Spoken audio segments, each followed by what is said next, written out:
teaching both physics and philosophy and history and I don't know what all else. And to give him plenty of time to get into the details, let's give him a welcome and go for it, Jay. About the physical source or origin, says it is here on the right, of the consciousness.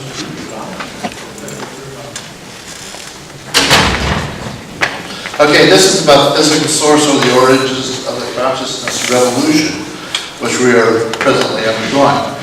Now, there are two possibilities, two extreme possibilities. There's consciousness with a big C, which is like, if you believe in a deity, then it's God or Allah. Or if you're philosophical, believe in Ein Sof or a great spirit or whatever, that's the big C, cosmic consciousness.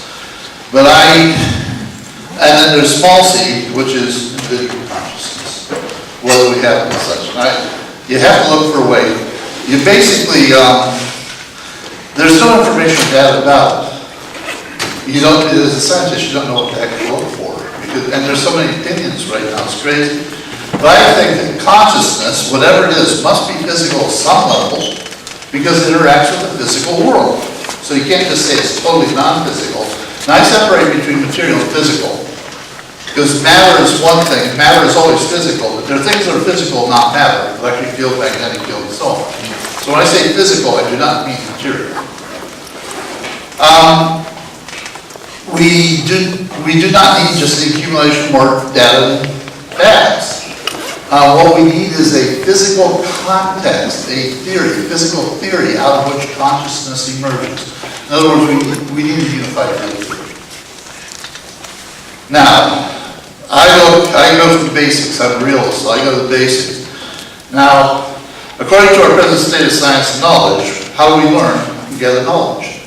Through the external world, normal senses, through neural nets, to whole brain cognition and mind, they go together. To consciousness, that's the normal sequence. But we also have information that's unspecified as source. Intuition and things we know without knowing how we know them. They're consciousness generated to the neural nets, then to the whole brain and mind. That's the interesting part. Now what I'm going to say is that this part, intuition and the sixth sense, is real. It comes from a fourth dimension. A fourth spatial dimension of the external world through consciousness to a neural net's mind. Now, so neural nets are the important. See, they get neural nets on both of these. Neural nets tend to whole brain cognition or coherence of mind. And what links them together is genetics. Because we inherit our minds already wired for consciousness. We have a minimal consciousness to begin with. Neural nets hold a special place in both sequences. And since they're inherited, the neural nets can actually, they're finding out now, the neuroscientists are finding out neural nets can affect the DNA of the next generation. So we actually inherit our neural nets from our parents, the way they're set up. They said they're ready for mind and consciousness, but what level of consciousness is the main question. Therefore, we must consider the neural net correlates of consciousness to understand consciousness. And that's just what everyone's trying to do. Hameroff, Penrose model, my model, different models. They're looking at neural nets. I basically don't care what the philosophers say, the metaphysics people say. I don't care what any of them say. It all muddles the field. I'm a realist, as I said, so I'm looking at what I have to work with as a scientist. Now, the fundamental neural net is the physical key to understanding, therefore. It is the very minimum where we become aware of consciousness. If not, individual consciousness itself, and even if there's a greater consciousness, then that greater consciousness acts through the individual neural nets to work on us. So the neural net is the important thing. So explaining how the neural net works and is affected by plasticity will effectively tells us how either a universal consciousness or individual consciousness affects the mind and how it all works. This means that physics and science can only approach the question of consciousness legitimately by attending strictly to the realism of neuroscience and forgetting all the numerous philosophical and metaphysical speculations that have muddled previous attempts to understand consciousness. In other words, I don't give a shit about the heart problem. It's purely philosophical, and it's not falsifiable. You can't base a theory of consciousness on metaphysical principles because by definition they're not falsifiable. It's not science. Now I have a valid working model of how the neural net works, and both how and why neuroplasticity works, and is necessary because neuroplasticity, the wiring in our brain literally changes with new learning and experience. That's how we reach higher levels of consciousness.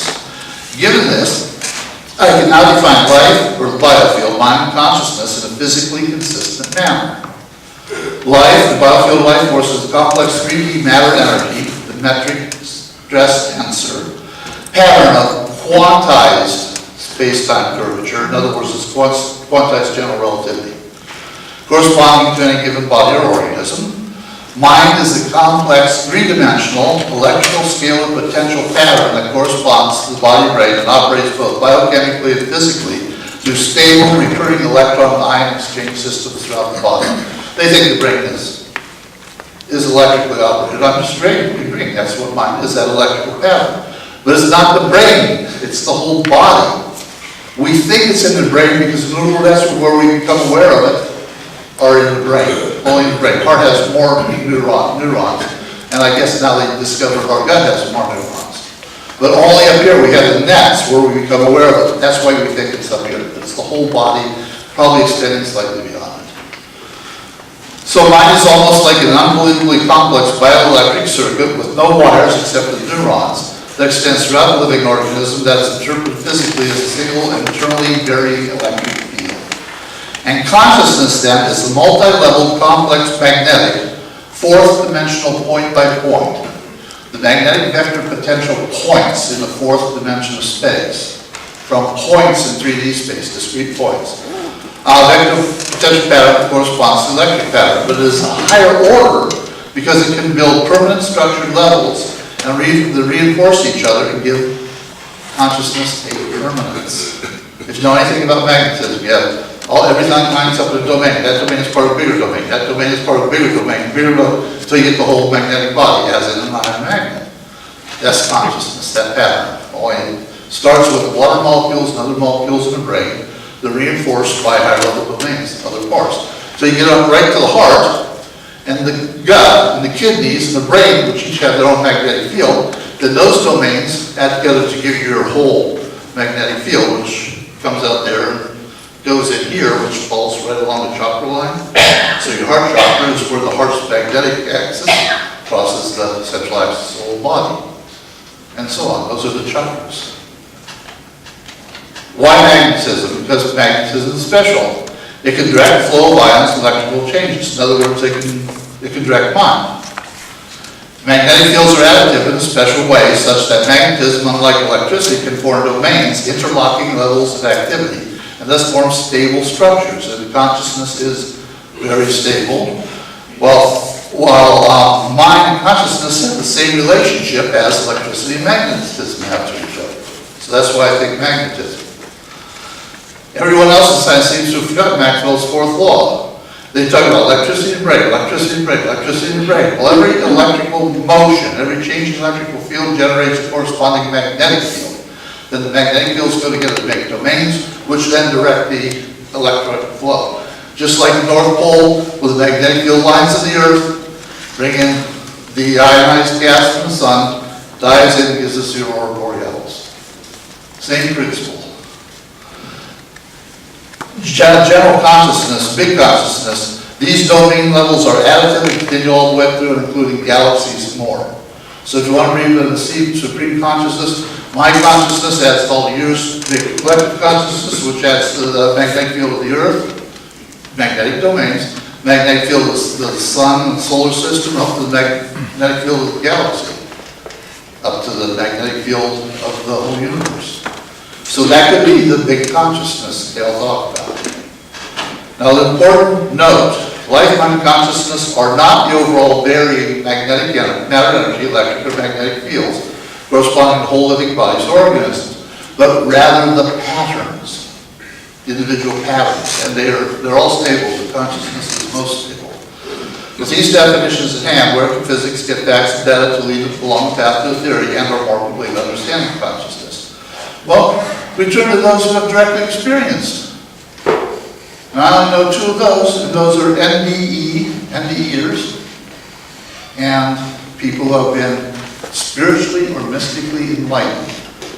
And as far as I'm concerned, Buddha sitting under the tree had a near-death experience, a very profound. He's been eating food for 9 days, and after the 5th day or something, he saw demons. And I think he just had a very profound near-death experience. So enlightenment, mystical enlightenment, I just draw a line. Different levels of near-death experiences up to mystical enlightenment, which is sort of a mock NDE. But what are NDEs? Mystical spiritual enlightenment. What are they? Physically.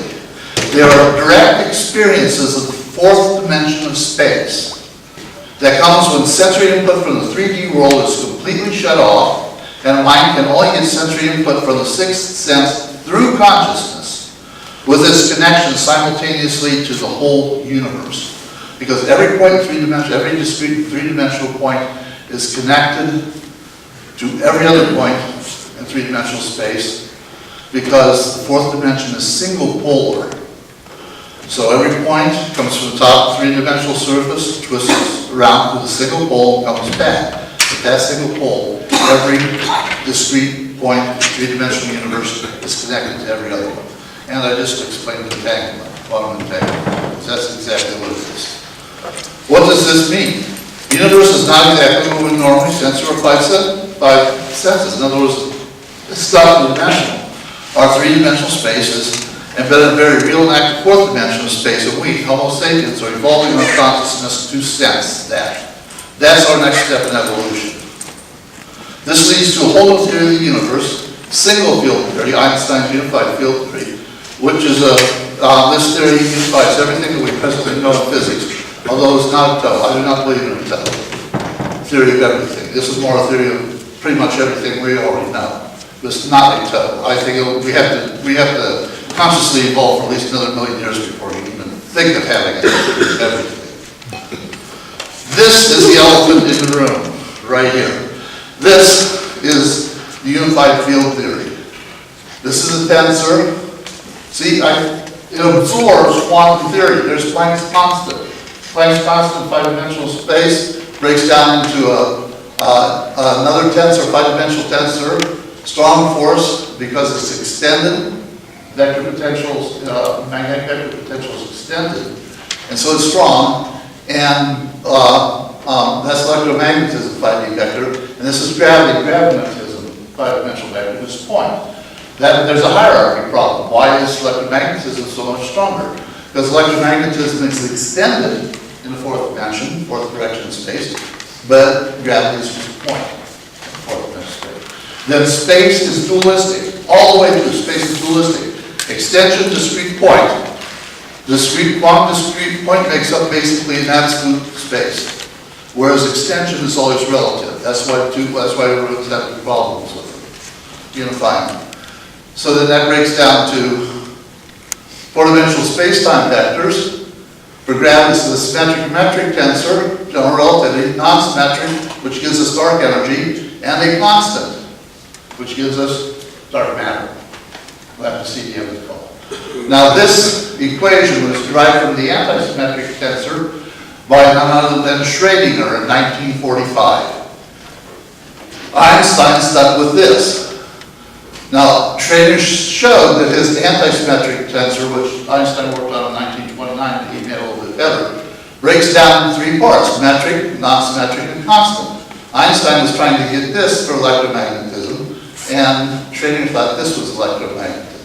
If they hadn't thought that, this would be, they would have predicted dark matter, dark energy between 45 and 51. Einstein actually did calculations. So I'm down 5 minutes, so I'm going to have to stick the line. I've rewritten thermodynamics to fit this model. So thermodynamics, I've added Prigoghine's principles, fourth law of thermodynamics. Chaos and complexity is fifth law of thermodynamics. That gives you a sixth law of thermodynamics, because when you put those together, you have physical evolution to explain order in the universe, planet formation, all that. Physical. The subgroup of that is biological evolution. So here's the old biological evolution, Darwin, modern, with mutation, genetic, right? But the new thermodynamics includes a new theory of evolution, which includes top-down evolution. So the new evolution looks like this. Chemical complexity gives life, functional complexity gives mind, electricity, bichemicalism, because of positive and negative charges, memory complexity, which gives us consciousness, organizes. You now have top-down evolution. You can have evolution this way, or you can have evolution from mind to life, consciousness to mind to life. And that explains things like the Big Bang explosion. All of a sudden I can explain that. That's when one-cell things became multi-cell, bicameral because of positive and negative electricity. Those were an evolution of mind to life. Now, I've gone back to the Big Bang model, and two things emerged from the Big Bang model. The single field, but also, single field was the extension of points in extension, make up extension, but also discrete points. And in discrete points, you have a semi-physical pre-consciousness field that pushes evolution, influences our evolution. So the single, in the sense of discrete points, are pre-cognitively aware of the rest of the universe. And that fits real well with quantum theory. Now, let me see. Now what this means is, why? Because our world, why is this important? Because our world is about to and very ready to change, evolve in unexpected ways, so we need to prepare for that eventuality. Science will not accept paranormal, life after death and such, until we have a theory of science that can explain it, and this single field theory can explain all, including afterlife. I can actually predict afterlife. The consciousness and mind survive, while a 3D body dies, because the fourth D, the magnetic pattern of its consciousness, is four-dimensional, and just a three-dimensional body dies. We look at our history. This will be the last part. Look at history. 100,000, 200,000 years ago, out of nowhere, the mind came. That was another mind step in evolution. We got this fantastic mind. For the last 100, 200,000 years, we've been filling it up. Then we learned to abstract things, 40,000, 60,000. We started thinking of ourselves within space, but as a holistic view. We had separate space and time. Then up here, zero scientific revolution, 650 to 550, from Thales to Miletus, down to Aristotle and Archimedes, when we started actually thinking about space and time as separate things. Notice this is the evolution of space-time, or space-time. Scientific revolution, where Newton defined 3D space and time. The fourth scientific revolution, where Einstein put space and time together, the quantum theory split them apart. That's another issue, but I don't have time, so sorry. Now notice, each of these leaps, it's over a longer period of time, so we're decreasing these as we go, but we're already decreasing this. Well, that's like human evolution.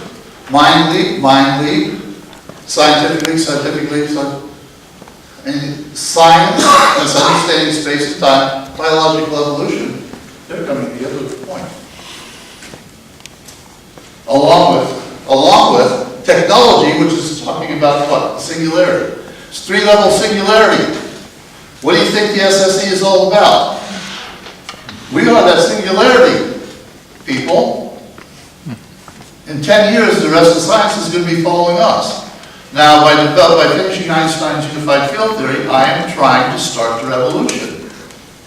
And that revolution is going with our evolution. We're going to be succeeded not by Homo sapiens, three-dimensional creatures that think three-dimensionally. We're going to be succeeded by three-dimensional materially thinking in four-dimensional space. And I think it's already happening, just as in revolution. So, sorry I don't have more time.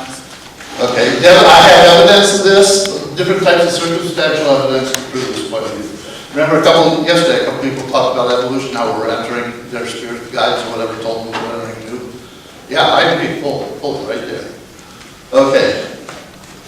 Oh, we will be Homo paradoxus because we're three-dimensional thinking in four-dimensional space. That's the paradox. Okay. Oh, and birth hurts. Birth hurts. We're going to have massive chaos. What do you think of the political situation, the economic situation? They're the massive chaos that precedes possible massive chaos after. I am a misfit, mystic physicist, pronounced misfit. Have knowledge will travel. If you want me to come to your college, just pay my way. I'll come to any college in the world, any group in the world that speak on this subject. And this is my card. I have copies of this. Whoops. My webpage, all my papers, including this, will be posted on tonight, or posted at academia.edu. And I have a YouTube channel, and that's why he's photographing me, so I can put that on the YouTube channel unless Bill says no. Thank you, Jay.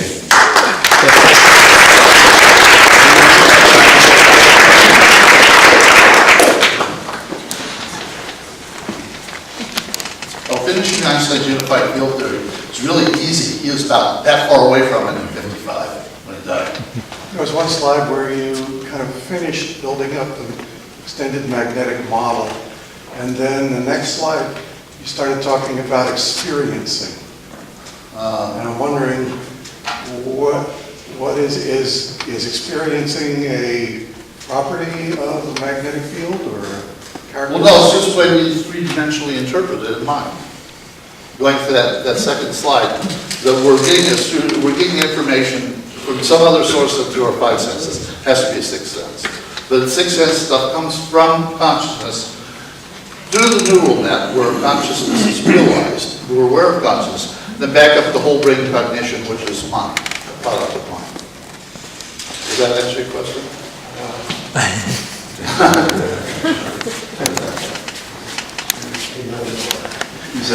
You said you were a physicalist and not a metaphysician. Because this was metaphysics is not falsifiable, so give me one instance of something in your theory that's falsifiable, and what the experimental evidence that would be falsifiable in your hypothesis. I make 3 or 4 predictions from my theory of dark matter, dark energy. At least one I think that the galaxy will be less wide. It's actually shortened across the diameter from predictions by metric theory, Einstein, general relativity, and Newtonian. I could explain why it's speeding up again. Falsifiable. How is your theory falsifiable? I'm giving things that are predictable. I'm making predictions that science could test. I know how to calculate the increase in the expansion rate. If science can give me how many galaxies there are, their average diameter, and the mass of those, the average mass of them, I can calculate how much dark energy is coming out of the galaxies and going back in to increase expansion rate. But they can't do that yet. So that's falsifiable, but I can't make it kind of prediction. I predict 14 new particles that LHC can go mad trying to find. I also predict that the mass of particles, electron, proton, neutron, will be slightly less than the antiparticles. That's also testable, and I understand the physicist said the same thing. He thinks the same thing for proton. That was just discovered as a prediction from my theory. Okay. That's testability, verifiability. About 20 predictions I can make. Thanks, Dave.